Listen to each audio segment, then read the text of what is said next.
आपने राष्ट्रवाद के बारे में तो बहुत सुना होगा और आपने ये भी सोचा होगा कि जब भी हमारे देश में कभी कोई युद्ध होता है या बॉर्डर पर कभी कोई घुसपैठ करने की कोशिश करता है तो हमारे देश में जो राष्ट्रभक्त हैं वो लगातार ये कहने लगते हैं कि हम तो बॉर्डर पर भी जाने के लिए तैयार हैं, क्योंकि देशभक्ति का जो जज्बा है वो हमारे देश में लोगों में कूट कूट कर भरा हुआ है।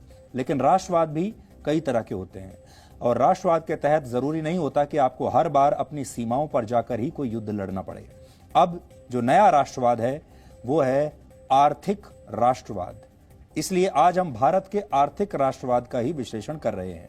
डीएनए में हम आपको पहले भी बता चुके हैं कि जब तक दुनिया के बड़े बड़े देश कोरोना वायरस को कंट्रोल करेंगे तब तक चीन उनकी अर्थव्यवस्थाओं को कंट्रोल कर चुका होगा।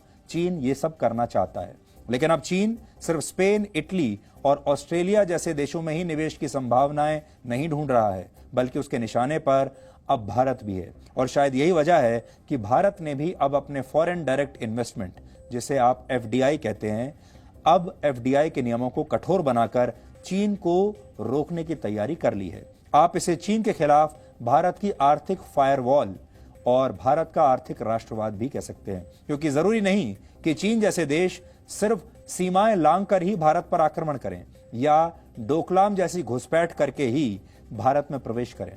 चीन ये काम स्टॉक मार्केट और भारत की बड़ी बड़ी कंपनियों में निवेश के जरिए भी कर सकता है और कर भी रहा है। इसलिए सरकार ने अब एफडीआई के नियमों में कुछ बदलाव किए हैं।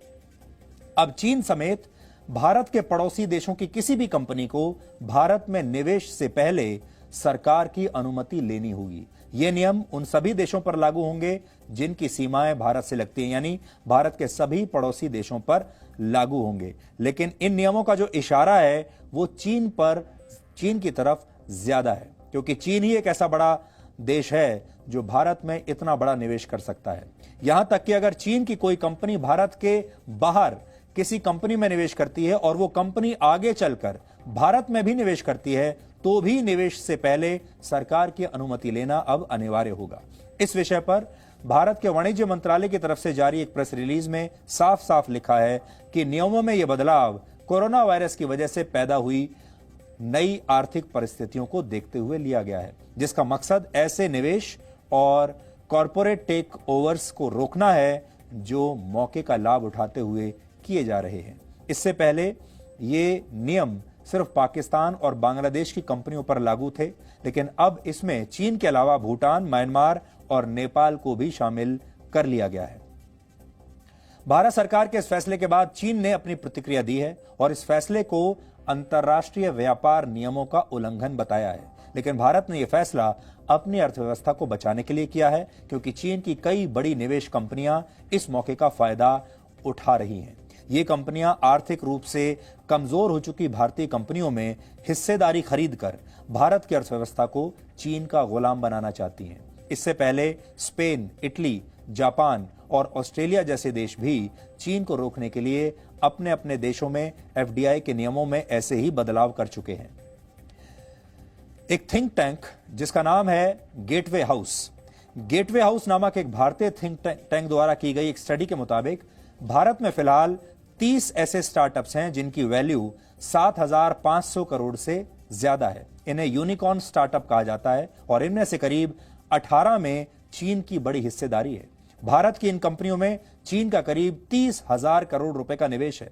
आपको यहां ध्यान रखना होगा कि भारत के जिन स्टार्टअप्स में चीन के निवेशकों ने रकम लगाई है वो स्टार्टअप्स आपके दैनिक जीवन का पहले ही बहुत बड़ा हिस्सा बन चुके हैं। कहा जाता है कि अब किसी भी देश की अर्थव्यवस्था का भविष्य उस देश के स्टार्टअप्स ही तय करेंगे और इनमें भी वो कंपनियां सबसे महत्वपूर्ण होंगी जो टेक्नोलॉजी की मदद से अपना व्यापार करती हैं, यानी टेक कंपनियां। गेटवे हाउस के मुताबिक इस समय भारत में ऐसी 75 स्टार्टअप्स हैं जिनमें चीन का निवेश है और ये कंपनियां मुख्य रूप से e commerce, digital payment, media और सोशल मीडिया से जुड़ी सेवाएं दे रही हैं। इनमें जो कंपनियां शामिल हैं उनके नाम इस समय आपकी स्क्रीन पर हैं। बड़ी बड़ी कंपनियां हैं, इनके बारे में आपने पहले सुना भी होगा और आप इन कंपनियों को इस्तेमाल भी करते होंगे इनके प्रोडक्ट्स का। इन सब में चीन का निवेश है। वैसे तो भारत के कुल एफडीआई में चीन का हिस्सा 1% से भी कम है, लेकिन जिस तरह से चीन की कंपनियों ने दैनिक जीवन से जुड़ी कंपनियों में अपनी हिस्सेदारी बढ़ाई है वो चिंता का विषय है। इसीलिए अब भारत ने चीन को रोकने के लिए अब अपनी कमर कस ली है। अब यह पूरी तरह साफ हो चुका है कि चीन दुनिया की कमजोर अर्थव्यवस्था का पूरा फायदा उठाना चाहता है। इसके लिए चीन ने एक और योजना पर काम शुरू किया है। कुछ अंतर्राष्ट्रीय रिपोर्ट्स के मुताबिक चीन अपनी 2 सबसे बड़ी ब्रोकरेज कंपनियों का विलय करना चाहता है। इन कंपनियों के नाम है CITIC सिक्योरिटीज और CSC फाइनेंशियल। अगर इन दोनों कंपनियों का विलय हो गया तो यह दुनिया के सबसे बड़े इन्वेस्टमेंट बैंक्स में से एक बन जाएगा, जिसके पास दुनिया भर में निवेश करने के लिए 5 लाख करोड़ रुपए होंगे। चीन अपनी वित्तीय सेवाएं देने वाली कंपनियों को विदेशों में निवेश करने के लिए प्रोत्साहित कर रहा है। चीन की अलग अलग फाइनेंस कंपनियों के पास 3,400 लाख करोड़ रुपए हैं और ये चीन और अमेरिका की कुल अर्थव्यवस्था से भी ज्यादा है। अमेरिका के एक बड़े इन्वेस्टमेंट बैंक गोल्डमैन सैक्स के मुताबिक चीन अगर अपनी इन नीतियों में सफल रहा तो वर्ष 2026 तक चीन की अर्थव्यवस्था को 8,70,000 करोड़ रुपए का फायदा हो जाएगा। जाहिर है कि चीन इस महामारी को भी मुनाफे की नजर से देख रहा है, इस कोरोना वायरस की महामारी को, और उसके निशाने पर दुनिया की कमजोर होती अर्थव्यवस्थाएं हैं। किसी भी देश के लिए अपनी सीमाओं की रक्षा करना ही राष्ट्रवाद नहीं होता, बल्कि अर्थव्यवस्था की रक्षा करना भी राष्ट्रवाद है, और इसे आप आर्थिक राष्ट्रवाद कह सकते हैं। वर्ष 2017 में आपको याद होगा, अरुणाचल प्रदेश के पास डोकलाम में चीन और भारत के बीच सीमा पर विवाद की स्थिति आ गई थी। इस दौरान भारतीय सेना के मजबूत इरादों के सामने चीन की सेना को तब तो पीछे हटना पड़ा था, लेकिन भारत आर्थिक राष्ट्रवाद के जरिए भी चीन को रोकने में अब सफल रहा है। यानी चीन जरूरी नहीं है कि सिर्फ डोकलाम के जरिए घुसपैठ करके ही भारत में प्रवेश करे। अब वो जमाने चले गए। अब सेना के घुसपैठ करने की कोई आवश्यकता नहीं है। अब चीन स्टॉक मार्केट के जरिए घुसपैठ कर रहा है।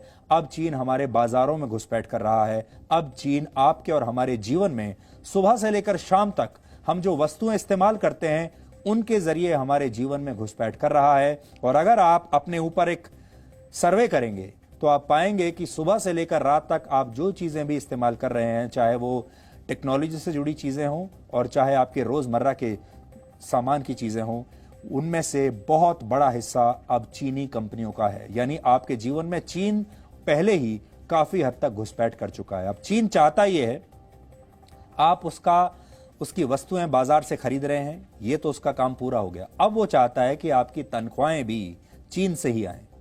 अब आपको इसके 3 उदाहरण हम देना चाहते हैं। पहला उदाहरण चीन के बेल्ट एंड रोड इनिशिएटिव का है, जिसके तहत चीन सड़क मार्ग से भारत के साथ व्यापार के दरवाजे खोलना चाहता था, लेकिन भारत ने इस योजना में शामिल होने से इनकार कर दिया था, क्योंकि चीन इस योजना के बहाने भारत में अंदर तक घुसना चाहता था और भारत को ये किसी कीमत पर मंजूर नहीं था। यह भी एक राष्ट्रवाद है, इंडिया फर्स्ट। इसी तरह वर्ष 2019 में भारत ने रीजनल कॉम्प्रिहेंसिव इकोनॉमिक पार्टनरशिप का भी हिस्सा बनने से इनकार कर दिया था, और इसे आप एक और राष्ट्रवाद मान सकते हैं। भारत का मानना था कि अगर यह डील हो जाती है तो इससे सबसे ज्यादा फायदा चीन को होगा और भारत के बाजार चीन से आने वाले सामान से भर जाएंगे और इससे स्थानीय व्यापारियों को बहुत नुकसान होगा। इसके बाद अब भारत ने अपनी FDI नीतियों में बदलाव करके एक बार फिर से चीन को यह समझा दिया है कि भारत के लिए व्यापार से बढ़कर अपने लोगों के हितों की रक्षा करना है। भारत जानता है कि घुसपैठ सिर्फ बॉर्डर के रास्ते नहीं होती, बल्कि व्यापार के रास्ते भी हो सकती है। स्टॉक मार्केट में होने वाली खरीद फरोख्त भी घुसपैठ का जरिया बन सकती है। लेकिन अब आर्थिक राष्ट्रवाद के दम पर भारत ने खुद को सुरक्षित करने की तैयारियां शुरू कर दी हैं। ये एक ऐसी चीज है जिसके बारे में आप सबको जानकारी होनी चाहिए, क्योंकि अब ये एक नई तरह की घुसपैठ है। और अब आपने ये भी देख लिया होगा कि अब सेनाओं का जो डेफिनेशन है, सेनाओं को जो हम पहले समझते थे कि किसी देश की सुरक्षा के लिए आपको सिर्फ हथियारों वाली सेनाएं चाहिए, अब वो कॉन्सेप्ट भी बदल रहा है। अब आपको सेनाएं चाहिए डॉक्टर वाली। अब आपको मिसाइल नहीं, मेडिसिन चाहिए। अब आप देखिएगा, इस संकट काल में वो देश जीतेगा जिसके पास दवाइयां होंगी, जिसके पास अस्पताल होंगे, जिसके पास डॉक्टर्स होंगे, जिसके पास स्वास्थ्य कर्मचारी होंगे, जिसके पास टेक्नोलॉजी होगी। जो सबसे पहले कोरोना वायरस की वैक्सीन बनाएगा, वो देश इस नए विश्व युद्ध को जीतेगा। अब बंदूकों वाली सेना का काम वैसा नहीं रहा जैसा पहले हुआ करता था। अब ये नई सेना आ गई है जिसने टेक ओवर कर लिया है।